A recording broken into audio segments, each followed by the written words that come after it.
Hello every one. ഇന്ന് നമ്മൾ discuss ചെയ്യാൻ പോകുന്ന ടോപ്പിക് എന്ന് പറയുന്നത് ജോഗ്രഫി ഓഫ് ഇന്ത്യയാണ്. ജോഗ്രഫി ഓഫ് ഇന്ത്യ എന്ന് പറയുമ്പം UGC നെറ്റ് സിലബസിനകത്ത് ഏറ്റവും ഇമ്പോർട്ടൻ്റ് ആയിട്ടുള്ള ഒരു ക്വസ്റ്റ്യൻ, ഒരു സിലബസാണ് അല്ലെങ്കിൽ ഒരു മൊഡ്യൂളാണ് ജോഗ്രഫി ഓഫ് ഇന്ത്യ എന്ന് പറയുന്നത്. അപ്പോൾ ഇന്നത്തെ ക്ലാസ്സിൽ നമ്മൾ ഡിസ്കസ് ചെയ്യുന്നത് ജോഗ്രഫി ഓഫ് ഇന്ത്യയിലെ ഏറ്റവും പ്രധാനപ്പെട്ട വിഷയങ്ങളുടെ ഒരു മാപ്പ് റെപ്രസെൻറ്റേഷൻ, അതുപോലെ തന്നെ എങ്ങനെയാണ് ഈ ഒരു മൊഡ്യൂളിനെ നമ്മൾ അപ്രോച്ച് ചെയ്യേണ്ടത് എന്നുള്ള കാര്യത്തെക്കുറിച്ചാണ് നമ്മൾ ഇന്ന് ഡിസ്കസ് ചെയ്യാൻ പോകുന്നത്. ഓക്കെ, അപ്പോൾ ആദ്യം തന്നെ നമ്മൾ നോക്കുന്ന ഒരു ഇതാണ് ഇന്ത്യയുടെ ജോഗ്രഫിക്കൽ എക്സ്റ്റെൻറ്റ് എന്ന് പറയുന്നത്. വളരെ ഫ്രീക്വൻ്റ് ആയിട്ട് എക്സാമിന് ചോദിച്ചു വരുന്ന ഒരു ചോദ്യമാണ്. ഇന്ത്യ കംപ്ലീറ്റ് ആയിട്ട് നോർത്തേൺ ഹെമിസ്ഫിയറിലാണ് കിടക്കുന്നത്. ആൻഡ് ലോഞ്ചിറ്റ്യൂഡൽ നോക്കുന്ന സമയത്ത് നമ്മൾ അത് ഈസ്റ്റേൺ ഹെമിസ്ഫിയറിലാണ് ഉള്ളത്. ഓക്കെ, അപ്പോൾ 8 ഡിഗ്രി 4 മിനിറ്റ് നോർത്തിനും 37 ഡിഗ്രി 6 മിനിറ്റ് നോർത്ത് ലാറ്റിറ്റ്യൂഡിനകത്തും, അതുപോലെ തന്നെ 68 ഡിഗ്രി 7 ഈസ്റ്റ് ആൻഡ് അതുപോലെ തന്നെ 97 ഡിഗ്രി 25 മിനിറ്റ് ഈസ്റ്റ് ലോഞ്ചിറ്റ്യൂഡിൻ്റെ ഇടയിൽ, അതായത് വെസ്റ്റ് ടു ഈസ്റ്റ് ഡയറക്ഷനിലുമാണ് ഇന്ത്യ കിടക്കുന്നത്. ഓക്കെ, അപ്പോൾ ഇന്ത്യയുടെ ട്രോപ്പിക് ഓഫ് ക്യാൻസർ ഇന്ത്യയെ ഓൾമോസ്റ്റ് 2 ഈക്വൽ പാർട്സ് ആയിട്ട് ഡിവൈഡ് ചെയ്യുന്നുണ്ട്. ഇത് 8 സ്റ്റേറ്റ്സിലൂടെയാണ് ഈ ഒരു ട്രോപ്പിക് ഓഫ് ക്യാൻസർ കടന്നു പോകുന്നത്. ഒന്ന് ഗുജറാത്ത്, നിങ്ങൾക്ക് കാണാം സ്ക്രീനിൽ, Rajasthan, Madhya Pradesh, Chhattisgarh, Jharkhand, West Bengal, Tripura and Mizoram. Okay, ഇത്രയും സ്റ്റേറ്റ്സിലൂടെയാണ് ഇത് കടന്നു പോകുന്നത്. ഇന്ത്യയിലെ ഏറ്റവും നോർത്തേൺ മോസ്റ്റ് പോയിന്റ് ഇന്ദിരാകോളാണ്. സദേൺ മോസ്റ്റ് ആയിട്ടുള്ള പോയിന്റ് എന്ന് പറയുന്നത് ഇന്ദിരാ പോയിന്റ് ആണ്. ആൻഡമാൻ നിക്കോബറിൽ സ്ഥിതി ചെയ്യുന്ന ഇന്ദിരാ പോയിന്റ് ആണ്. ദെൻ ഈ ഇന്ദിരാ പോയിന്റ് ഒരു 2004 മറ്റോ സുനാമിയിൽ സീയിൽ സബ്മേർജ് ചെയ്ത് പോയിട്ടുണ്ട് എന്നതും കൂടി നിങ്ങൾ ഓർത്ത് വെക്കണം. ദെൻ ഇന്ത്യയുടെ ഏറ്റവും വെസ്റ്റേൺ മോസ്റ്റ് ആയിട്ടുള്ള പോയിന്റ് ഗുഹാർമോട്ട എന്ന് പറയുന്ന ഗുജറാത്തിലെ കച്ച് റീജിയനിലുള്ള ഗുഹാർമോട്ടയും, അതുപോലെ തന്നെ അരുണാചൽ പ്രദേശിലുള്ള കിബിത്തു ആണ് ഇന്ത്യയിലെ ഏറ്റവും ഈസ്റ്റേൺ മോസ്റ്റ് പോയിന്റ് എന്ന് പറയുന്നത്. ഇനി സൈസ് വൈസ് ആയിട്ട് നമ്മൾ നോക്കുകയാണെന്നുണ്ടെങ്കിൽ ഇന്ത്യയുടെ ഏരിയ 3.28 മില്യൺ സ്ക്വയർ കിലോമീറ്റർ ആണ്. ഓക്കെ, ഓൾമോസ്റ്റ് വേൾഡിൻ്റെ ജോഗ്രഫിക്കൽ ഏരിയയുടെ 2.4% ഓഫ് ലാൻഡും ഇന്ത്യക്കകത്താണ് സ്ഥിതി ചെയ്യുന്നത് എന്നുള്ളതാണ്. ആൻഡ് ലോകത്തിലെ 7ാമത്തെ ലാർജസ്റ്റ് ആയിട്ടുള്ള കൺട്രിയും ഇന്ത്യ തന്നെയാണ്. റഷ്യയ്ക്കും കാനഡയ്ക്കും USA അതുപോലെ തന്നെ ചൈന, ബ്രസീൽ, ഓസ്ട്രേലിയ ഇത് കഴിഞ്ഞതിന് ശേഷമാണ് ഇന്ത്യയുടെ സ്ഥാനം വരുന്നത്. ഇന്ത്യയുടെ ലാൻഡ് ബൗണ്ടറി ഏകദേശം 15,200 കിലോമീറ്ററോളം വരുന്നുണ്ട്. ദെൻ ബാക്കി കോസ്റ്റ് ലൈൻസിൻ്റെ ഡീറ്റെയിലും മറ്റുമൊക്കെ നമ്മൾ എന്ത് ചെയ്തിട്ടുണ്ട്, വരുന്ന PPTകളിൽ ഇൻക്ലൂഡ് ചെയ്തിട്ടുണ്ട് എന്നുള്ളതാണ്. ദെൻ എക്സാമിന് നമ്മൾ തീർച്ചയായിട്ടും കാണാതെ പഠിക്കേണ്ട കുറച്ച് കാര്യങ്ങളാണ് എക്സാം നഗറ്റ്സ് എന്ന പേരിൽ ഞാനിവിടെ കൊടുത്തിട്ടുള്ളത്. ഇത് കൃത്യമായിട്ട് നമ്മൾ കാണാതെ പഠിക്കുക. അതിനോടൊപ്പം തന്നെ ഇന്ത്യയുടെ കാശ്മീർ ടു കന്യാകുമാരി ലെങ്ത് എത്രയാണ്, അരുണാചൽ ടു ഗുജറാത്തിൻ്റെ ലെങ്ത് എത്രയാണ്, ഇന്ത്യയുടെ ടെറിട്ടോറിയൽ ലിമിറ്റ് എത്രയാണ്, ഒരു 12 നോട്ടിക്കൽ മൈൽസ് ആണ്. ദാറ്റ് മീൻ 21.9 കിലോമീറ്റർ ഒക്കെയാണ് ഇന്ത്യയുടെ ടെറിട്ടോറിയൽ ലിമിറ്റ് വരുന്നത്. ഓക്കെ, അപ്പോൾ ഇതൊക്കെ നമ്മൾ കൃത്യമായിട്ട് പഠിച്ചു വെക്കണം. ദെൻ ഇന്ത്യയും ബൗണ്ടറീസ്, അപ്പോൾ ഇന്ത്യയും ചൈനയും തമ്മിൽ വരുന്ന ബൗണ്ടറി നമ്മൾ മക്മഹോൺ ലൈൻ എന്നാണ് വിളിക്കുക. ഇന്ത്യയും പാകിസ്ഥാനും ആണെങ്കിൽ റാഡ് ക്ലിഫ് ആണ്. പഞ്ചാബിൽ അതിനെ റാഡ് ക്ലിഫ് എന്നും, സർക്രീക്ക് ഗുജറാത്തിലുമാണ്. Okay, then India and Sri Lanka Palk strait ആണ്. ദെൻ ഇന്ത്യ ആൻഡ് അഫ്ഗാനിസ്ഥാന് ദുരന്ത് ലൈൻ എന്നുമാണ് വിളിക്കുന്നത്.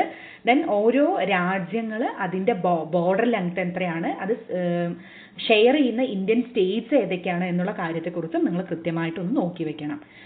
ആൻഡ് ഏറ്റവും കൂടുതൽ ചോദ്യങ്ങൾ വരുന്ന ഒരു മേഖലയാണ് നമ്മുടെ ഫിസിയോഗ്രാഫിക് റീജിയൻ എന്ന് പറയുന്നത്, മേജർ ഫിസിയോഗ്രാഫിക് റീജിയൻ. അപ്പോൾ ഇന്ത്യയുടെ ഫിസിയോഗ്രാഫിക് റീജിയനെ നമുക്ക് 6 ക്ലാസിഫൈ ചെയ്യാം.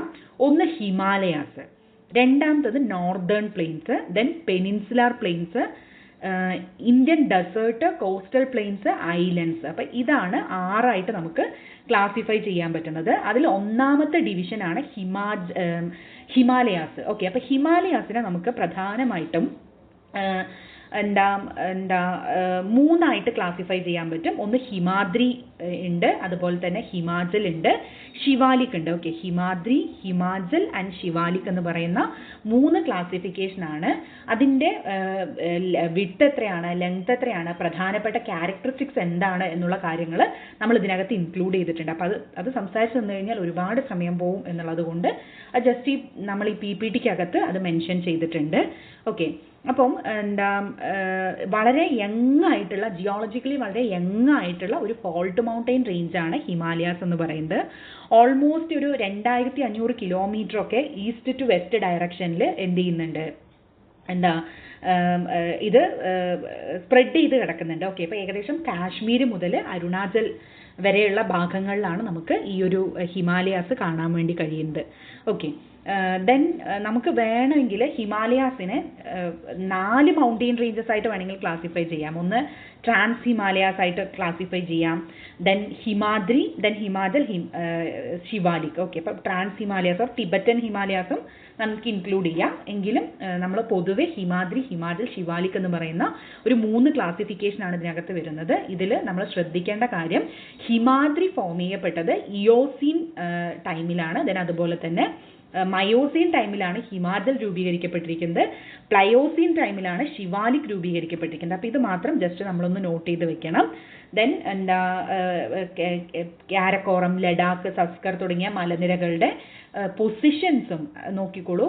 അതിൻ്റെ പൊസിഷൻസും അതുപോലെ തന്നെ അതിൻ്റെ ഒരു എക്സ്റ്റൻഷൻ എങ്ങനെയാണ് വരുന്നത് എന്നുള്ളത് നോക്കണം. ഇതിൻ്റെ ഒരു എന്താ പൊസിഷനെ ബേസ് ചെയ്തിട്ട് കുറേ ക്വസ്റ്റ്യൻസ് നമ്മൾ കണ്ടിട്ടുണ്ട്. ദെൻ അതിലെ പ്രധാനപ്പെട്ട മൗണ്ടെയിൻ പീക്കുകൾ വിത്ത് അതിൻ്റെ ഹൈറ്റും നമ്മൾ നോട്ട് ചെയ്ത് വെക്കേണ്ട ഒരു കാര്യമാണ്. ഓക്കെ, അപ്പോൾ ഇതാണ് ഹിമാലയാസിനെ കുറിച്ച് നമുക്ക് പറയാനുള്ളത്. ഹിമാലയാസിന് ലോഞ്ചിറ്റ്യൂഡിനൽ ഡിവിഷൻസ് കൂടി ഉണ്ട് കേട്ടോ. അപ്പോൾ ഈ ലോഞ്ചിറ്റ്യൂഡിനൽ ഡിവിഷനും നിങ്ങൾ നോട്ട് ചെയ്ത് വെക്കണം. പല എക്സാമുകൾക്കും ഈ ഒരു എന്താ ലോഞ്ചിറ്റ്യൂഡിനൽ ഡിവിഷൻ ചോദിച്ചിട്ടുണ്ട്. ഓക്കെ, അപ്പോൾ ആദ്യം Punjab Himalayas, Kumaon Himalayas, then അത് കഴിഞ്ഞാൽ നേപ്പാൾ ആൻഡ് അസം എന്ന് പറയുന്ന ഒരു 4 കാറ്റഗറി ആയിട്ടാണ് ലോഞ്ചിറ്റ്യൂഡിനൽ ഡിവിഷൻസ് വരുന്നത്. ഓക്കെ, ലോഞ്ചിറ്റ്യൂഡിനൽ ഡിവിഷൻസ് വരുന്നത്. ദെൻ നോർത്തേൺ പ്ലെയിൻസ് ആണ്. നോർത്തേൺ പ്ലെയിൻസ് എന്ന് പറഞ്ഞു കഴിഞ്ഞാൽ ഹിമാലയൻ മൗണ്ടെയിൻ റേഞ്ചസിൻ്റെ തൊട്ട് താഴെയായിട്ട് കാണപ്പെടുന്ന വലിയൊരു ഡിപ്രഷനാണ് നോർത്തേൺ പ്ലെയിൻസ് ആയിട്ട് കൺസിഡർ ചെയ്യുന്നത്. ഓക്കെ, അപ്പം ഏകദേശം ഒരു 7 lakh സ്ക്വയർ കിലോമീറ്റർ ഒക്കെ ഉള്ള വലിയൊരു പ്രദേശമാണ്. ഏകദേശം 2400 കിലോമീറ്റർ ലോങ് ഒക്കെ ഉള്ള ഒരു 240 to 320 കിലോമീറ്റർ ബ്രോഡായിട്ടുള്ള വലിയൊരു പ്ലെയിൻസിനെയാണ് നമ്മൾ നോർത്തേൺ പ്ലെയിൻസ് എന്ന് വിളിക്കുന്നത്. ഈ നോർത്തേൺ പ്ലെയിൻസിൻ്റെ പ്രത്യേകത എന്ന് വെച്ച് കഴിഞ്ഞാൽ നമ്മുടെ ഇൻഡസും ഗംഗയും ബ്രഹ്മപുത്ര റിവേഴ്സിൻ്റെ ഡെപ്പോസിഷണൽ ആക്ടിവിറ്റീസ് കാരണം അതിൻ്റെ സെഡിമെൻറ്റ്സ് നിറഞ്ഞിട്ടാണ് ഇന്ന് കാണുന്ന തരത്തിൽ അതൊരു പ്ലെയിൻ ആയിട്ട് മാറിയത് എന്നാണ് പല ജിയോളജിസ്റ്റുകളും വിശ്വസിക്കുന്ന ഒരു കാര്യം. ഓക്കെ, ആദ്യം ഇതൊരു വലിയ ഡിപ്രഷൻ ആയിരുന്നു. Then Indus, Tsangpo and Indus, Ganga and Brahmaputra, ഈ 3 റിവേഴ്സിൻ്റെയും ആക്ടിവിറ്റീസ് കാരണം വന്ന സെഡിമെൻറ്റ്സ് ആണ് ഇന്ന് കാണുന്ന തരത്തിലൊരു പ്ലെയിൻ ആക്കി ഇതിനെ മാറ്റിയിട്ടുള്ളത് എന്നാണ് പറയുന്നത്. ഓക്കെ, അപ്പോൾ ഇത് പൊതുവെ നമ്മൾ ഈ പ്ലെയിൻസിനെ 3 ആയിട്ട് ക്ലാസിഫൈ ചെയ്യാറുണ്ട്.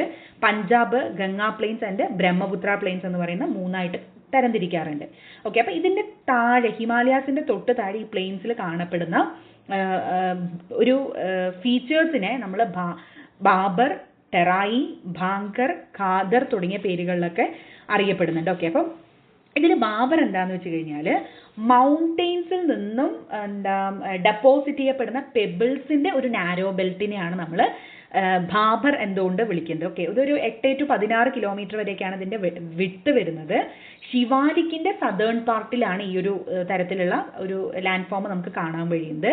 ഈ സ്ഥലത്തിൻ്റെ പ്രത്യേകത എന്താണെന്ന് വെച്ച് കഴിഞ്ഞാൽ ഇവിടെ പെബിൾസ് ആയതുകൊണ്ട് തന്നെ ഹൈ പോറോസിറ്റി ആയതുകൊണ്ട്, വെള്ളം അബ്സോർബ് ചെയ്യാനുള്ള കഴിവ് കൂടുതലായതുകൊണ്ട് തന്നെ ഇവിടുത്തെ സ്ട്രീമുകൾ ഡിസപ്പിയർ ആവുന്നു എന്നുള്ളത് ഈ ഒരു റീജിയൻ്റെ വളരെ പ്രധാനപ്പെട്ടൊരു പ്രത്യേകതയാണ്. ഇനി അടുത്താണ് ടെറായി റീജിയൻ. ടെറായി റീജിയൻ എന്ന് പറയുമ്പോൾ ബാബർ റീജിയൻ്റെ തൊട്ട് താഴെയായിട്ട് കാണപ്പെടുന്ന ഫീച്ചേഴ്സാണ് ടെറായി എന്ന് പറയുന്നത്. ഓക്കെ, ബാബർ റീജിയനിൽ ഡിസപ്പിയർ ആവുന്നതായ റിവേഴ്സ്, ആ ഒരു സ്ട്രീംസ് പിന്നീട് വരുന്ന കാണപ്പെടുന്ന അതല്ലെങ്കിൽ ഉയർന്നു കാണപ്പെടുന്ന ഒരു പ്രദേശമാണ് ടെറായി എന്ന് പറയുന്നത്. ഓക്കെ, അപ്പോൾ ഇതൊരു മാർഷ്യൻ സ്വാമ്പി ആയിട്ടുള്ള ഒരു കണ്ടീഷൻസ് ആണ് ഇവിടെ ഉള്ളത്. സോ അതുകൊണ്ടാണ് ഇതിനെ ടെറായി എന്ന് വിളിക്കുന്നത്. ഓക്കെ, അപ്പോൾ ഇത് വളരെയധികം ലക്ഷൂറിയസ് ആയിട്ടുള്ള നാച്ചുറൽ വെജിറ്റേഷൻ ഗ്രോ ചെയ്യുന്നതിന് ആവശ്യമായിട്ടുള്ള ഒരു സാഹചര്യമാണ് ഈ ടെറായി റീജിയനിൽ കാണപ്പെടുന്നത്. ദെൻ ബാങ്കർ എന്ന് വെച്ച് കഴിഞ്ഞാൽ ഓൾഡർ അലൂവിയാണ്.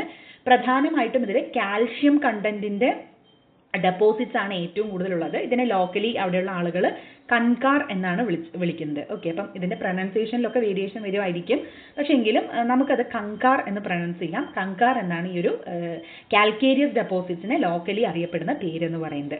ദെൻ കാദർ എന്ന് വെച്ച് കഴിഞ്ഞാൽ പുതുതായിട്ട് ഡെപ്പോസിറ്റ് ചെയ്യപ്പെടുന്ന വളരെ ന്യൂവർ ആയിട്ടുള്ള യങ്ങർ ആയിട്ടുള്ള എൻറിച്ച്ഡ് ആയിട്ടുള്ള ഒരു ഫ്രഷ് ഡെപ്പോസിറ്റ്സ് ഓഫ് സിൽട്ടിനെയാണ് നമ്മൾ ഖാദർ എന്ന പേരിൽ അറിയപ്പെടുന്നത്. ഇത് ഓരോ വർഷം കൂടുന്തോറും എന്ത് ചെയ്യുന്നുണ്ട്, ഇവിടെ ഡെപ്പോസിഷൻസ് നടക്കുന്നുണ്ട് എന്നുള്ളതാണ് ഇതിൻ്റെ പ്രത്യേകത. അപ്പോൾ വളരെയധികം ഫെർട്ടൈൽ ആയിട്ടുള്ള ഒരു റീജിയൻ കൂടിയാണ് ഈ ഒരു റീജിയൻ. സോ ഇൻറ്റൻസീവ് ആയിട്ടുള്ള അഗ്രികൾച്ചർ ഈ മേഖലകളിൽ നടക്കുന്നുണ്ട് എന്നുള്ളതും ഇതിൻ്റെ വളരെ പ്രധാനപ്പെട്ടൊരു പ്രത്യേകതയാണ്. ഓക്കെ, ദെൻ പെനിൻസുലാർ പ്ലാറ്റ്യൂ ആണ് അടുത്തായിട്ട് വരുന്നത്. ഓക്കെ, അപ്പോൾ ഇന്ത്യയിൽ വളരെ ട്രയാങ്കുലർ ഷേപ്പിൽ കാണപ്പെടുന്ന, triangular in the sense irregular ആയിട്ടുള്ള ഒരു ട്രയാങ്കിൾ ഷേപ്പിൽ കാണപ്പെടുന്ന ഒരു ലാൻഡ് ഫോം ഫീച്ചറാണ് പെനിൻസുലാർ പ്ലാറ്റ്യൂ എന്ന് പറയുന്നത്. ഇന്ത്യയിലെ വളരെ സ്റ്റേബിൾ ആയിട്ടുള്ള ഒരു ഏരിയ കൂടിയാണ് ഈ പെനിൻസുലാർ പ്ലാറ്റ്യൂ എന്ന് പറയുന്നത്. കാരണം നമ്മൾ റോക്ക് സിസ്റ്റം, ഇന്ത്യയുടെ റോക്ക് സിസ്റ്റം പഠിക്കണം. ആ പഠിക്കുന്ന സമയത്ത് നമുക്ക് മനസ്സിലാക്കാൻ പറ്റും ഈ ഒരു ഭാഗം വളരെ നീസസ് ആൻഡ് സ്കിസ്റ്റസ് കൊണ്ട് രൂപീകൃതമായിട്ടുള്ള വളരെ സ്ട്രോങ് ആയിട്ടുള്ളൊരു പോർഷനാണ് ഈ പെനിൻസുലാർ പ്ലാറ്റ്യൂ എന്ന് പറയുന്നത്. സോ ഇത് രൂപീകരിച്ചതിന് ശേഷം വലിയ ചേഞ്ചസ് ഒന്നും വന്നിട്ടില്ല എന്നാണ് ജിയോളജിസ്റ്റുകൾ പറയുന്നത്. പെനിൻസുലാർ പ്ലാറ്റ്യൂ ആണ്. ഓക്കെ, അപ്പം ഇത് എക്സ്റ്റൻഷൻ വരുന്നത് എവിടെയാണെന്ന് വെച്ച് കഴിഞ്ഞാൽ നോർത്ത് വെസ്റ്റേൺ സൈഡ് ഡൽഹി റിഡ്ജും അതുപോലെ തന്നെ ഈസ്റ്റേൺ സൈഡ് രാജ്മഹൽ ഹിൽസും അതുപോലെ തന്നെ വെസ്റ്റേൺ സൈഡ് നമ്മുടെ ഗിർ റേഞ്ചസും ഉള്ളതായ അതിൻ്റെ ഇടയിൽ വരുന്നതായിട്ടുള്ള ഒരു ഇറഗുലർ ട്രയാങ്കിളിനെയാണ് നമ്മൾ പെനിൻസുലാർ പ്ലാറ്റ്യൂ എന്ന് വിളിക്കുന്നത്. ഓക്കെ, അപ്പം ഇവിടെ കാണപ്പെടുന്ന റിലീഫ് ഫീച്ചേഴ്സിൻ്റെ അടിസ്ഥാനത്തിൽ നമ്മൾ ഇതിനെ പൊതുവെ central highlands, Deccan, north eastern plateau തുടങ്ങിയ തരത്തിലൊക്കെ നമ്മളിതിനെ ക്ലാസിഫൈ ചെയ്യാറുണ്ട്. ഓക്കെ, ദെൻ ഇതിനകത്ത് പെനിൻസുലാർ പ്ലാറ്റ്യൂവിനകത്ത് വരുന്ന മൗണ്ടെയിൻസും അതുപോലെ തന്നെ അവിടുത്തെ ചെറിയ ചെറിയ പ്ലാറ്റ്യൂസും വളരെ പ്രാധാന്യം അർഹിക്കുന്നതായിട്ടുള്ള ഒരു ഫീച്ചേഴ്സാണ്. എക്സാമിന് ഫ്രീക്വൻ്റ് ആയിട്ട് ഇതിൻ്റെ പാറ്റേണുകൾ, അതായത് ഇതിൻ്റെ നോർത്ത് ടു സൗത്ത് എക്സ്റ്റൻഷൻ എങ്ങനെയാണ്, ഈസ്റ്റ് ടു വെസ്റ്റ് എക്സ്റ്റൻഷൻ എങ്ങനെയാണ് തുടങ്ങിയ കാര്യങ്ങളെക്കുറിച്ച് ഇത് ചോദിക്കാറുണ്ട്. ഓക്കെ, അപ്പോൾ ഹിൽസ് ഓഫ് പെനിൻസുലാർ ഇന്ത്യയും ചോദിക്കാറുണ്ട്. അത് സ്റ്റേറ്റ് വൈസ് ആയി ചിലപ്പോൾ ചോദിക്കാം, അല്ലെങ്കിൽ അതിനകത്തുള്ള പ്രധാനപ്പെട്ട ഹയസ്റ്റ് പീക്ക് ഏതാണ് എന്നുള്ള തരത്തിൽ ചോദിക്കാൻ സാധ്യതയുണ്ട്. ദെൻ ഇതിനകത്ത് വരുന്ന പ്രധാനപ്പെട്ട പ്ലാറ്റ്യൂസ് ആണ് നമ്മൾ നോക്കുന്നത്. അപ്പം Malwa plateau, Bundelkhand, Baghelkhand, Chota Nagpur, Meghalaya plateau. Okay, Meghalaya plateau അത് പ്രത്യേകിച്ച് നോട്ട് ചെയ്യേണ്ട ഒരു കാര്യമാണ്. പെനിൻസുലാർ ഇന്ത്യയുടെ പാർട്ടായിട്ട് വരുന്നതാണ് നമ്മുടെ മേഘാലയ പ്ലാറ്റ്യൂ എന്ന് പറയുന്നത്. ഓക്കെ, അപ്പം ഇത് extension of the peninsular plateau ആണ്. ഈ ഒരു ഗ്യാപ്പിന് നമ്മൾ ഗാരോ രാജ്മഹൽ ഗ്യാപ്പ് എന്ന പേരിൽ അറിയപ്പെടുന്നുണ്ട്. ഇൻ ബിറ്റ്വീൻ ഇതിൻ്റെ ഗ്യാപ്പിന് ഗാരോ രാജ്മഹൽ ഗ്യാപ്പ് എന്ന് വിളിക്കാറുണ്ട്. ഓക്കെ, അപ്പം അതൊന്ന് നോട്ട് ചെയ്ത് വെക്കണം. ദെൻ അടുത്തായിട്ട് ഇന്ത്യയുടെ ഡെസേർട്ട് റീജിയൻ ആണ്. ഇന്ത്യയുടെ ഡെസേർട്ട് റീജിയൻ എന്ന് പറയുമ്പോൾ നമുക്കറിയാം ഇന്ത്യക്ക്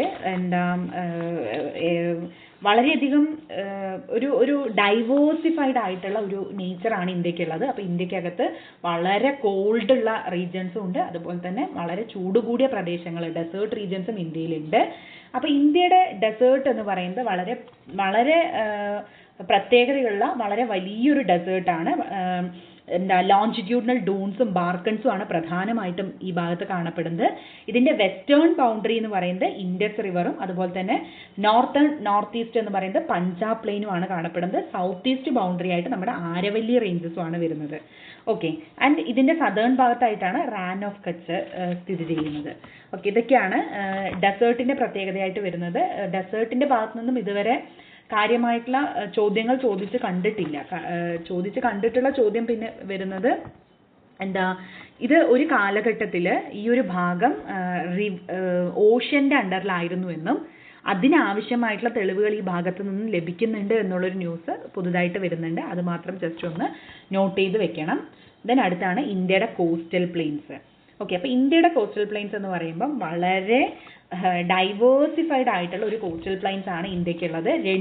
രണ്ടായിട്ട് നമുക്ക് അതിനെ തരംതിരിക്കാം. ഇന്ത്യയുടെ കോസ്റ്റൽ പ്ലെയിൻസിനെ ഈസ്റ്റേൺ സൈഡുള്ള കോസ്റ്റൽ പ്ലെയിൻസും ഉണ്ട്, വെസ്റ്റേൺ സൈഡുള്ള കോസ്റ്റൽ പ്ലെയിൻസും ഉണ്ട്. അപ്പോൾ ഈസ്റ്റേൺ സൈഡുള്ള കോസ്റ്റൽ പ്ലെയിൻസിൻ്റെ ബൗണ്ടറി എന്ന് പറയുന്നത് നമ്മുടെ ഈസ്റ്റേൺ ഗട്ട്സ് ആണ്. വെസ്റ്റേൺ സൈഡുള്ള എന്താ ഇത് വെസ്റ്റേൺ സൈഡിലുള്ള കോസ്റ്റൽ പ്ലെയിൻസിൻ്റെ ബൗണ്ടറി എന്ന് പറയുന്നത് നമ്മുടെ വെസ്റ്റേൺ ഗട്ട്സും ആണ്. ഓക്കെ, ഇതാണ് ഇതിൻ്റെ ഏറ്റവും വലിയ പ്രത്യേകതയായിട്ട് വരുന്നത്. ഇതിൽ വെസ്റ്റേൺ സൈഡുള്ളത് സബ്മേർജ്ഡ് ആയിട്ടുള്ള കോസ്റ്റാണ്, സബ്മേർജ്ഡ് കോസ്റ്റാണ്. ഇതിൽ മലബാർ കോസ്റ്റ് മാത്രമാണ് എമർജൻസ് വരുന്നത്, എമർജൻറ്റ് കോസ്റ്റ് ആയിട്ട് വരുന്നത്. ദെൻ ബാക്കി ഈസ്റ്റേൺ സൈഡിലുള്ളത് കംപ്ലീറ്റ്ലി എമർജൻസ് ആണ്.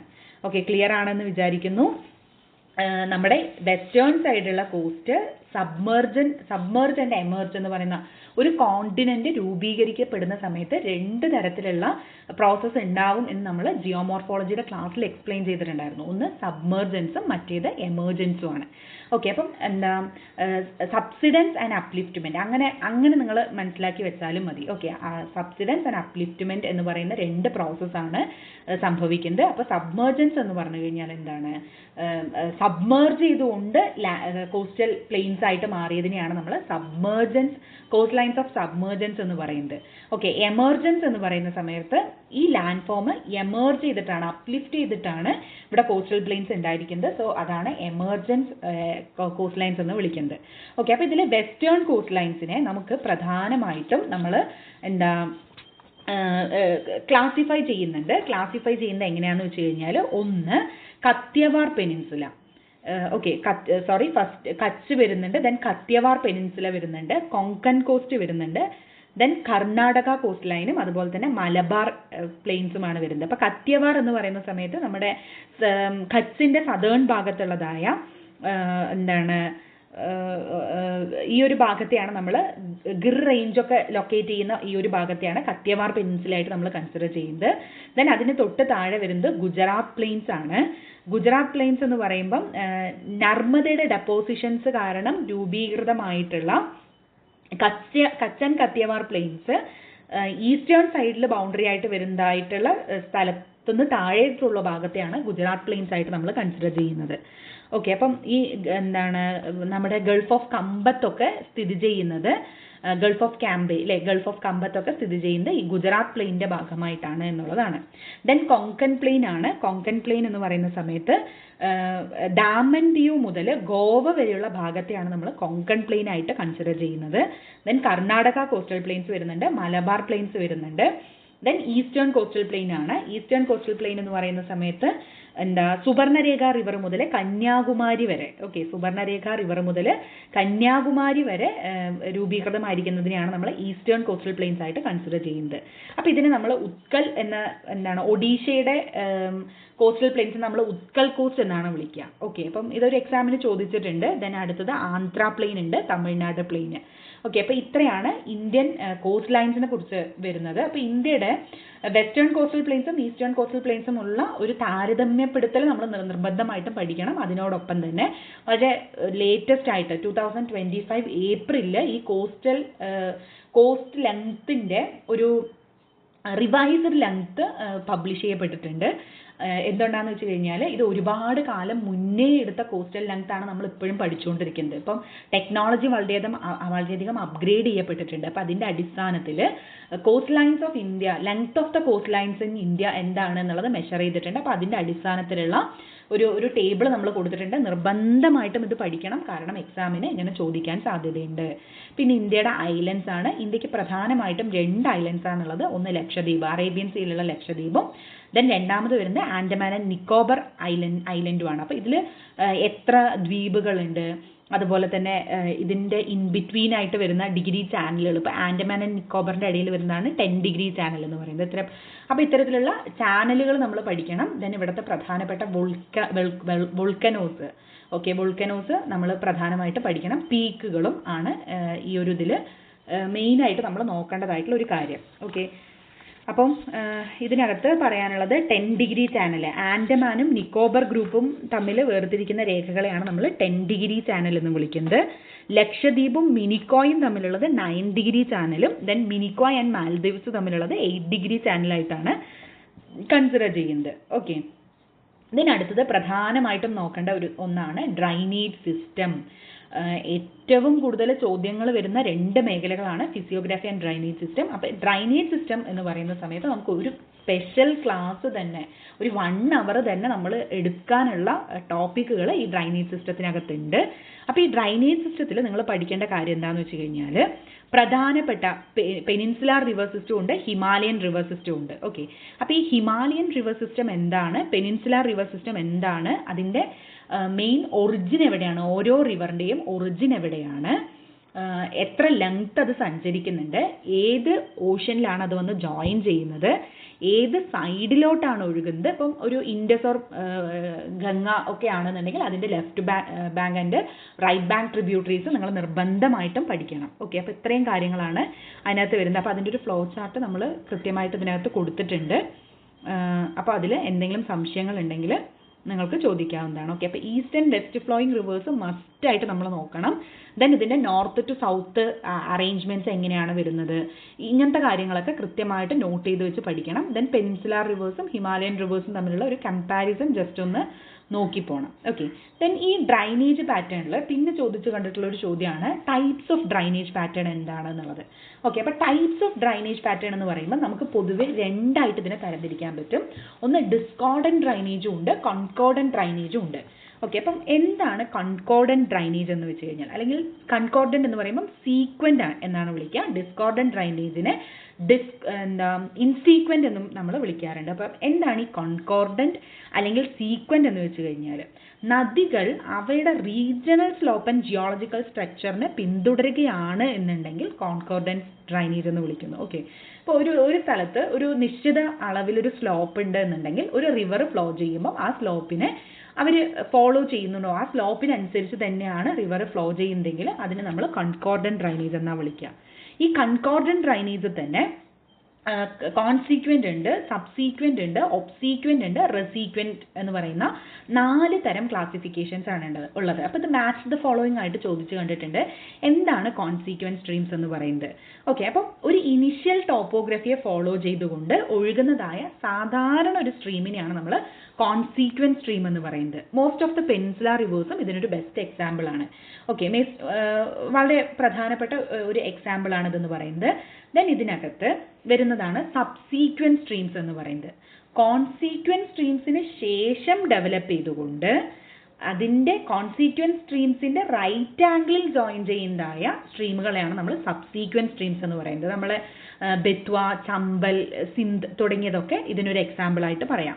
ദെൻ ഒബ്സീക്വൻറ്റ് സ്ട്രീംസ് എന്ന് വെച്ച് കഴിഞ്ഞാൽ കോൺസീക്വൻറ്റ് സ്ട്രീമിൻ്റെ ഓപ്പോസിറ്റ് ഡയറക്ഷനിൽ, ഓക്കെ, ഞാൻ ഇമേജ് കാണിക്കുന്നുണ്ട്, കോൺസീക്വൻറ്റ് സ്ട്രീമിൻ്റെ ഓപ്പോസിറ്റ് ഡയറക്ഷനിൽ ഒഴുകുന്നതായ റിവേഴ്സിനെയാണ് നമ്മൾ ഒബ്സീക്വൻറ്റ് സ്ട്രീം എന്തുകൊണ്ട് അർത്ഥമാക്കുന്നത്. ഓക്കെ, ദെൻ റെസീക്വൻറ്റ് സ്ട്രീംസ് എന്ന് വെച്ച് കഴിഞ്ഞാൽ, അതായത് റെസീക്വൻറ്റ് സ്ട്രീം എന്ന് വെച്ച് കഴിഞ്ഞാൽ ഇനിഷ്യൽ കോൺസീക്വൻറ്റ് സ്ട്രീമിൻ്റെ സെയിം ഡയറക്ഷനിലായിരിക്കും ഇത് ഒഴുകുന്നുണ്ടാവുക, പക്ഷേ ഇതിനൊരു സെപ്പറേറ്റ് ബേസ് ലെവലായിരിക്കും ഉണ്ടാവുക. ഓക്കെ, അപ്പം സെപ്പറേറ്റ് ബേസ് ലെവലാണ് ഇതിനുണ്ടാവുക, ഇതും റൈറ്റ് ആംഗിളിലാണ് ജോയിൻ ചെയ്യുന്നത്. ഓക്കെ, അതായത് ഒറിജിനൽ റിലീഫിനെ ഇത് ഫോളോ ചെയ്യുന്നുണ്ട്, പക്ഷേ ഒറിജിനൽ സ്ലോപ്പിനെക്കാളും കുറച്ചുകൂടെ എന്ത് ചെയ്യുന്നുണ്ട്, ഇതിൻ്റെ ബേസ് ലെവൽ കുറച്ചുകൂടെ ലോവർ ആയിരിക്കും എന്നുള്ളതാണ് റെസീക്വൻറ്റ് സ്ട്രീം എന്നതുകൊണ്ട് അർത്ഥമാക്കുന്നത്. ദെൻ ഡിസ്കോർഡൻ്റ് ആണ്. ഡിസ്കോർഡൻ്റ് എന്ന് വെച്ച് കഴിഞ്ഞാൽ ഒരു റിവർ ഇൻസീക്വൻ്റ് എന്നാണ് നമ്മൾ വിളിക്കുക കേട്ടോ, അതിനെ ഇൻസീക്വൻ്റ് എന്ന് വിളിക്കുന്നു. നദികൾ അവയുടെ റീജിയണൽ സ്ലോപ്പ് ആൻഡ് ജിയോളജിക്കൽ സ്ട്രക്ചറിനെ പിന്തുടരാതെ അതിൻ്റെ ഒരു ഇഷ്ടത്തിനനുസരിച്ച് ഒഴുകുകയാണെങ്കിൽ that is called as a discordant or insequent drainage എന്നാണ് പറയുന്നത്. ഓക്കെ, അതായത് അതിൻ്റെ ഒരു അണ്ടർലൈൻ സ്ട്രാറ്റയുമായിട്ട് അല്ലെങ്കിൽ അവിടുത്തെ ഒരു സ്ട്രക്ചറുമായിട്ട് ആർക്കും ഡിസ്കോർഡൻ്റ് ഡ്രൈനേജിന് വലിയ ബന്ധമൊന്നും ഇല്ല എന്നുള്ളതാണ് ഇതിൻ്റെ പ്രത്യേകത. അപ്പോൾ ഈ ഡിസ്കോർഡൻ്റ് ഡ്രൈനേജിനെ നമുക്ക് രണ്ടായിട്ട് ക്ലാസിഫൈ ചെയ്യാൻ പറ്റും. ഒന്ന് സൂപ്പർ ഇമ്പോസ്ഡ് ഡ്രൈനേജും ഉണ്ട്, അതുപോലെ തന്നെ ആൻറ്റാസിഡൻറ്റ് ഡ്രൈനേജ് എന്നും വിളിക്കുന്നുണ്ട്. സൂപ്പർ ഇമ്പോസ്ഡ് ഡ്രൈനേജ് എന്ന് വെച്ച് കഴിഞ്ഞാൽ, ഓക്കെ, സൂപ്പർ ഇമ്പോസ്ഡ് എന്ന് പറയുമ്പം ഒരു റീജിയണിൽ ഒരു റിവർ ഉണ്ടെന്ന് വിചാരിക്കുക. ഓക്കെ, ആ റിവർ എന്ത് ചെയ്യുന്നുണ്ട്, അതിൻ്റെ ഇഷ്ടത്തിനനുസരിച്ചാണ് ഇറോഷണൽ ആക്ടിവിറ്റീസ് നടത്തിയിട്ട് അത് ആ ഭാഗത്തുകൂടെ ഒഴുകുന്നുണ്ടെങ്കിൽ that is called super imposed എന്ന് വിളിക്കുന്നു. ഓക്കെ, സൂപ്പർ ഇമ്പോസ്ഡ് എന്ന് വിളിക്കുന്നു. ഓക്കെ, ദെൻ ആൻറ്റാസിഡൻറ്റ് ഡ്രൈനേജ് എന്ന് വെച്ച് കഴിഞ്ഞാൽ ഈ ഒരു പ്രദേശത്തിൻ്റെ അപ്ലിഫ്റ്റ്മെൻറ്റ് സംഭവിക്കുന്നതിന് മുന്നേ തന്നെ അവിടെ ആ റിവർ ഉണ്ട്. ഇതിൻ്റെ അപ്ലിഫ്റ്റ്മെൻറ്റോ ഡൗൺവേർഡ് മൂവ്മെൻറ്റോ സംഭവിച്ചതിന് ശേഷവും അതെന്ത് ചെയ്യുന്നു, റിവേഴ്സ് അതിനാവശ്യമായിട്ടുള്ള റേറ്റിൽ ആ ഒരു സ്ലോപ്പിൽ വേരിയേഷൻ വരുത്തിയിട്ട് ഒഴുകുകയാണെങ്കിൽ that is called as a antecedent drainage എന്ന് വിളിക്കുന്നു. ഓക്കെ, അപ്പം ഇതിൽ സൂപ്പർ ഇമ്പോസ്ഡ് ഡ്രൈനേജിനുള്ള എക്സാമ്പിളാണ് നമ്മുടെ സുബർണരേഖ, അതുപോലെ തന്നെ രേവ പ്ലാറ്റ്യൂവിൽ ഒഴുകുന്നതായിട്ടുള്ള ഓൾമോസ്റ്റ് റിവേഴ്സും ഇതിന് ഒരു എക്സാമ്പിളായിട്ടാണ് വരുന്നത്. ദെൻ അടുത്ത ആൻറ്റാസിഡൻറ്റ് ഡ്രൈനേജ് ആണ് ഇൻഡസും സത്ലജും അളകനന്ദ, ഖണ്ഡക്, കോസി തുടങ്ങിയവയൊക്കെ ഇതായിട്ടാണ് വരുന്നത്. ഓക്കെ, അപ്പോൾ ഈ കാര്യങ്ങൾ ക്ലിയർ ആണ് എന്ന് വിചാരിക്കുന്നു. ദെൻ അടുത്തായിട്ട് നമ്മൾ ഡിസ്കസ് ചെയ്യുന്നതാണ് ഇന്ത്യയുടെ ക്ലൈമറ്റ്. ഓക്കെ, അപ്പം ഇതിൽ ഓരോ ടോപ്പിക്കിൻ്റെയും പ്രത്യേകത ഇതിന് സെപ്പറേറ്റ് ആയിട്ടൊരു ക്ലാസ് തന്നെ നമ്മൾ എടുക്കണം എന്നുള്ളതാണ്. ഈ ഒരു ജോഗ്രഫിയിലെ ഇന്ത്യൻ ജോഗ്രഫിയിലെ മൊഡ്യൂളുകളുടെ പ്രത്യേകത എന്ന് പറയുന്നത് അതാണ്. അപ്പോൾ ഇന്ത്യയുടെ ക്ലൈമറ്റിനെ കുറിച്ചാണ് നമ്മൾ ഡിസ്കസ് ചെയ്യാൻ വേണ്ടി പോകുന്നത്. ക്ലൈമറ്റോളജിയിൽ ഓൾമോസ്റ്റ് നമ്മൾ എന്ത് ചെയ്തിട്ടുണ്ട്, ഇന്ത്യയുടെ ക്ലൈമറ്റിനെ കുറിച്ച് ഡിസ്കസ് ചെയ്തിട്ടുണ്ട്. ഓക്കെ, അപ്പോൾ ഇന്ത്യയുടെ ക്ലൈമറ്റിൻ്റെ പ്രധാനപ്പെട്ട ഒരു ഇമേജ് ഞാൻ കൊടുത്തിട്ടുണ്ട്. ഇതിനകത്ത് നിങ്ങൾ ശ്രദ്ധിക്കേണ്ട കാര്യം, കോപ്പൺസിൻ്റെ ക്ലൈമറ്റിക് ക്ലാസിഫിക്കേഷൻസ് എങ്ങനെയാണ് വരുന്നത്, ഇന്ത്യയുടെ ഏതൊക്കെ ഭാഗം ഏതൊക്കെ ക്ലാസിഫിക്കേഷനകത്താണ് വരുന്നത് എന്നുള്ളത് നിങ്ങൾ നിർബന്ധമായിട്ടും ഒന്ന് ശ്രദ്ധിക്കണം. ഒരു മാർക്ക് ഒരു ക്വസ്റ്റ്യൻ അല്ലെങ്കിൽ 2 മാർക്കിനുള്ളൊരു ക്വസ്റ്റ്യൻ നമുക്ക് അതിൽ നിന്നും കാണാവുന്നതാണ്. ഓക്കെ, അപ്പം ഇന്ത്യയുടെ ക്ലൈമറ്റ് എന്ന് പറയുന്നത് ട്രോപ്പിക്കൽ മൺസൂൺ കൺട്രിയാണ് ഇന്ത്യ എന്ന് പറയുന്നത്. മൺസൂൺ ആണ് ഇന്ത്യയിലെ പ്രധാനപ്പെട്ടൊരു ക്ലൈമറ്റിക് കണ്ടീഷൻ എന്ന് പറയുന്നത്. ഓക്കെ, മൺസൂൺ ആണ് ഇന്ത്യയിലെ പ്രധാനപ്പെട്ട ഒരു ക്ലൈമറ്റിക് കണ്ടീഷൻ. അപ്പോൾ ഇന്ത്യയുടെ ക്ലൈമറ്റിനെ കുറിച്ച് പഠിക്കുമ്പോൾ നമ്മൾ നിർബന്ധമായിട്ടും ശ്രദ്ധിക്കേണ്ട കാര്യം ഇന്ത്യയുടെ കോപ്പൺസിൻ്റെ ക്ലൈമറ്റിക് ക്ലാസിഫിക്കേഷൻ ആണ്. ദെൻ ഏത് റീജൻ എവിടെ വരുന്നു എന്നുള്ളതാണ്. ഓക്കെ, അപ്പം കുറേ എക്സാമിന് ചോദിച്ചിട്ടുണ്ട് ET ഏത് ഭാഗമാണ് എന്നുള്ളത് ചോദിച്ചിട്ടുണ്ടായിരുന്നു. അപ്പോൾ ET എന്ന് പറഞ്ഞു കഴിഞ്ഞാൽ എക്സ്ട്രീം തണുപ്പുള്ള റീജൻസിനെയാണ് നമ്മൾ ET ആയിട്ട് കൺസിഡർ ചെയ്യുന്നത്. അപ്പം അത് എവിടെ വരാൻ സാധ്യതയുണ്ടെന്നുള്ളൊരു കോമൺ സെൻസ് നമ്മളവിടെ ഉപയോഗിച്ചാൽ മതിയാവും. ഓക്കെ, അപ്പോൾ ഇന്ത്യയുടെ മൺസൂൺ. ഓക്കെ, അപ്പോൾ ഇന്ത്യയുടെ മൺസൂൺ എന്ന് വെച്ച് കഴിഞ്ഞാൽ വളരെ പ്രധാനപ്പെട്ട ഇന്ത്യയുടെ ഒരു നിലനിൽപ്പിനെ തന്നെ ഇൻഫ്ലുവൻസ് ചെയ്യുന്നതായിട്ടുള്ള ഒരു ക്ലൈമറ്റിക് കണ്ടീഷനാണ് ഇന്ത്യയുടെ മൺസൂൺ എന്ന് പറയുന്നത്. അപ്പോൾ ഇന്ത്യയുടെ മൺസൂൺ എന്ന് വെച്ച് കഴിഞ്ഞാൽ ഒരു നമ്മുടെ ട്രേഡ് വിൻഡാണ്. ഓക്കെ, അപ്പോൾ ട്രേഡ് വിൻഡാണ്, നിങ്ങൾക്കറിയാം. ITCZ എന്ന് നിങ്ങളുടെ ഇമേജ് കാണുന്നുണ്ട് സ്ക്രീനിൽ. ഈ ITCZ എന്ന് വെച്ച് കഴിഞ്ഞാൽ നമ്മൾ പറഞ്ഞിട്ടുണ്ട് 2 ട്രേഡ് വിൻഡുകൾ അല്ലേ, നോർത്തേൺ ഹെമിസ്ഫിയറിൽ നിന്നും സദേൺ ഹെമിസ്ഫിയറിൽ നിന്നും വരുന്നതായ 2 ട്രേഡ് വിൻഡ്സും ജോയിൻ ചെയ്യുന്നതായിട്ടുള്ള മേഖലയാണ് നമ്മൾ ഇന്റർ ട്രോപ്പിക്കൽ കൺവേർജൻസ് സോൺ എന്ന് പറയുന്നത്. ഓക്കെ, അപ്പോൾ സമ്മറിനും വിൻ്ററിനും അനുസരിച്ചിട്ട് ഈ ITCZന്റെ പൊസിഷനിൽ വേരിയേഷൻ വരും. ഓക്കെ, അപ്പോൾ ഈ പൊസിഷനിൽ വേരിയേഷൻ വരുന്നതിനനുസരിച്ച് അവിടെ വീശുന്ന കാറ്റുകളുടെ ഇൻറ്റൻസിറ്റിയിലും അതുപോലെ തന്നെ അത് കാരണം ഉണ്ടാകുന്ന പല കാര്യങ്ങളിലും വ്യത്യാസം വരും. ഇങ്ങനെ ഉണ്ടാകുന്ന ഒരു പ്രതിഭാസമാണ് മൺസൂൺ എന്ന് പറയുന്നത്. ഓക്കെ, അപ്പോൾ ഇവിടെ ഇത് സിമ്പിളായിട്ട് നമ്മൾ എക്സ്പ്ലെയിൻ ചെയ്യുകയാണെന്നുണ്ടെങ്കിൽ നോർത്ത് ഈസ്റ്റ് മൺസൂൺ നമ്മൾ പൊതുവെ 2 ആയിട്ടാണ് ക്ലാസിഫൈ ചെയ്യാറുള്ളത്. ഒന്ന് നോർത്ത് ഈസ്റ്റേൺ മൺസൂണും സൗത്ത് വെസ്റ്റേൺ മൺസൂണും. ഓക്കെ, അപ്പോൾ ലാൻഡിൻ്റെ ഏരിയയിൽ ഹൈ പ്രഷർ വരുന്ന സമയത്ത്, ഓക്കെ, അപ്പോൾ വിൻ്റർ സീസണിൽ ലാൻഡിൻ്റെ ഏരിയയിൽ ഹൈ പ്രഷർ ഉണ്ടാവുന്നു, ഓഷ്യൻ്റെ സ്ഥലത്ത് ലോ പ്രഷറാണ് ഉണ്ടാവുന്നത്. ഓക്കെ, അപ്പോൾ ഹൈ പ്രഷർ ഉള്ള സ്ഥലത്ത് നിന്നും ലോ പ്രഷർ ഉള്ള സ്ഥലത്തേക്ക് വിൻഡ് വീശുന്നതായിട്ടുള്ള ഒരു പ്രതിഭാസത്തെ വളരെ സിമ്പിളായിട്ട് നമുക്ക് നോർത്ത് ഈസ്റ്റ് മൺസൂൺ എന്ന് വിളിക്കാം. ഓക്കെ, ഇതൊരു വിൻ്റർ മൺസൂൺ ആണ്. ഒരു ഒക്ടോബർ നവംബർ ആ ഒരു സമയത്തൊക്കെയാണ് ഈ നോർത്ത് ഈസ്റ്റേൺ മൺസൂൺ ഉണ്ടാവുക. ഇത് ലാൻഡിൽ നിന്നും ഓഷ്യനിലേക്ക് വീശുന്നത് കൊണ്ട് തന്നെ അത് മോയ്സ്ചർ ലാഡൻ അല്ല. സോ അതിന് റെയിൻഫോള് കൊണ്ടുവരാനുള്ള ഒരു ശക്തിയില്ല. ഓക്കെ, അപ്പം ഇത് ഈ ഹൈ പ്രഷർ ഏരിയയിൽ നിന്നും വീശുന്ന ഈ വിൻഡ് ബേ ഓഫ് ബംഗാളിലേക്ക് വന്നുകൊണ്ട്, ഓക്കെ, നിങ്ങൾ ശ്രദ്ധിക്കുന്നുണ്ടാവും, ബേ ഓഫ് ബംഗാളിലേക്ക് ടച്ച് ചെയ്തതിന് ശേഷം തമിഴ്നാട്ടിലേക്ക് കടക്കുന്നുണ്ട്. ഓക്കെ, അപ്പോൾ ഇത് മോയ്സ്ചർ ലേഡനായിട്ട് മാറുന്നതിൻ്റെ ഭാഗമായിട്ട് ഇവിടെ എന്ത് ചെയ്യുന്നു, റെയിൻഫോള് മഴ കിട്ടുന്നു. നമ്മുടെ പാലക്കാട് ഗ്യാപ്പ് പ്രസൻ്റ് ആയിരിക്കുന്നതുകൊണ്ട് പാലക്കാട് കേരളത്തിൻ്റെ ചില ഭാഗങ്ങളിൽ കൂടി എന്ത് ചെയ്യുന്നുണ്ട്, ഈ സമയത്ത് മഴ ലഭിക്കുമെന്നുള്ളതാണ് നോർത്ത് ഈസ്റ്റേൺ മൺസൂണിൻ്റെ പ്രത്യേകത. ഇനി അടുത്താണ് സൗത്ത് വെസ്റ്റേൺ മൺസൂൺ എന്ന് പറയുന്നത്. സമ്മർ മൺസൂൺ ആണ് കേട്ടോ. സമ്മർ മൺസൂൺ ആവുന്ന സമയത്ത് ലാൻഡിൽ ലോ പ്രഷർ വരികയും, ഓക്കെ, ലാൻഡിലാണ് നമ്മൾ ലോ പ്രഷർ വരുന്നത്, ഇവിടെ ഓഷ്യനിൽ ഹൈ പ്രഷറാണ് വരുന്നത്. അപ്പോൾ ഹൈ പ്രഷർ ഉള്ള സ്ഥലത്ത് നിന്നും ലോ പ്രഷർ ഉള്ള സ്ഥലത്തേക്ക് ഒരു വിൻഡ് വരുന്നുണ്ട്. ഈ വിൻഡ് നമ്മുടെ ഇക്വേറ്ററിൻ്റെ മേഖല കടക്കുന്നതോടുകൂടി എന്ത് ചെയ്യുന്നു, അത് സൗത്ത് വെസ്റ്റ് ഡയറക്ഷനിലേക്ക് കൊറിയോലിസ് പ്രഭാവത്തിൻ്റെ അടിസ്ഥാനത്തിൽ കൊറിയോലിസ് ഫോഴ്സിൻ്റെ ഇൻഫ്ലുവൻസ് കൊണ്ട് സൗത്ത് വെസ്റ്റ് ഡയറക്ഷനിൽ ഇത് ഇന്ത്യയിലേക്ക് എൻ്റർ ചെയ്യുന്നു. ഇതാണ് പ്രധാനമായിട്ടും ഇന്ത്യയിൽ റെയിൻഫോളിന് കാരണമാകുന്ന ഒരു മഴ എന്ന് പറയുന്നത്. ഓക്കെ, അപ്പം കേരളത്തിലേക്കാണ് ആദ്യം വരുന്നത്. ഇവിടെ നമ്മുടെ വെസ്റ്റേൺ ഗഡ്സ് ഉണ്ട്, വെസ്റ്റേൺ ഗഡ്സിൽ തട്ടി ഇവിടെ റെയിൻഫോൾ ഉണ്ടാവുന്നു എന്നുള്ളതാണ് ഈ ഒരു സൗത്ത് വെസ്റ്റ് മൺസൂണിൻ്റെ വളരെ പ്രധാനപ്പെട്ടൊരു കാരണം എന്ന് പറയുന്നത്. ഇനി ഇതിനെ ഇൻഫ്ലുവൻസ് ചെയ്യുന്ന ഫാക്ടേഴ്സ് നമുക്കൊന്ന് നോക്കാം. ഓക്കെ, ഇൻഫ്ലുവൻസ് ചെയ്യുന്ന ഫാക്ടേഴ്സ് നമുക്ക് നോക്കാം.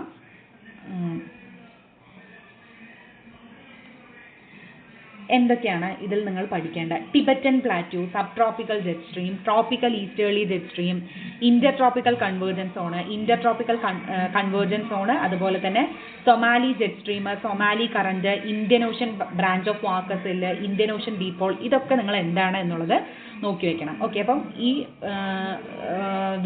ഓഡിയോ ഞാൻ റെക്കോർഡ് ചെയ്യുന്നത് ഒരു എലക്ഷൻ സമയത്താണ്.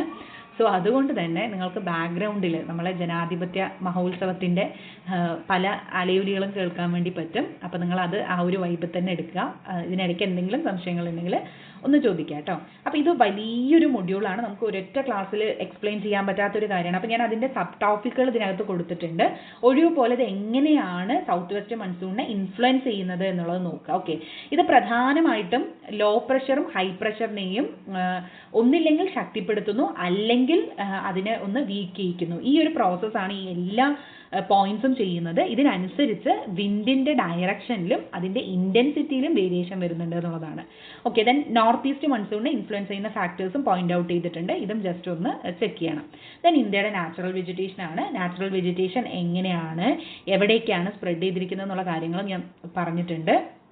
അപ്പോൾ ഇത് പ്രധാനമായിട്ടും ചോദിച്ചു കണ്ടിട്ടുള്ളത് ഈ ഇന്ത്യയുടെ ഫോറസ്റ്റുമായി റിലേറ്റ് ചെയ്തിട്ട് ഒരു റിപ്പോർട്ട് 2 വർഷം കൂടുമ്പം പ്രൊഡ്യൂസ് ചെയ്യുന്നുണ്ട്. ഓക്കെ, അപ്പോൾ ആ റിപ്പോർട്ടിൻ്റെ ജസ്റ്റ് ഒരു എന്താ ഇത് നമ്മൾ 2011 സെൻസസ് ഒക്കെ പഠിക്കുന്നത് പോലെ അതും ഒന്ന് ജസ്റ്റ് റെഫർ ചെയ്യുകയാണെന്നുണ്ടെങ്കിൽ നിങ്ങൾക്കൊരു സ്കോർ ബൂസ്റ്റർ എന്നുള്ള ലെവലിൽ നിങ്ങൾക്ക് മാർക്ക് സ്കോർ ചെയ്യാൻ പറ്റും. അതായത് മാൻഗ്രൂവ് ഫോറസ്റ്റ് ഏറ്റവും കൂടുതൽ എവിടെയാണ്, ദെൻ ഇതിനെ ലാറ്റിറ്റ്യൂഡിനൽ ഡിവിഷൻസിനനുസരിച്ച് ഇത് എങ്ങനെയാണ് അറേഞ്ച് ചെയ്യുക തുടങ്ങിയ കാര്യങ്ങളൊക്കെയാണ് ഇതിനകത്ത് വരുന്നത്. ഓക്കെ, അപ്പം ടൈപ്സ് ഓഫ് വെജിറ്റേഷൻ എന്ന് പറയുമ്പം പ്രധാനമായിട്ടും ഇന്ത്യയുടെ വെജിറ്റേഷൻ നമുക്ക് tropical evergreen forest, okay, tropical evergreen forest, tropical deciduous forest, then tropical thorn forest and അതുപോലെ തന്നെ എന്താ mountain forest and mangrove forest എന്നിങ്ങനെ ഡിവൈഡ് ചെയ്യാൻ വേണ്ടി പറ്റും. ഓക്കെ, അപ്പോൾ അതിൻ്റെ ടേമുകൾ സൂചിപ്പിക്കുന്നത് പോലെ തന്നെ അതിൻ്റെ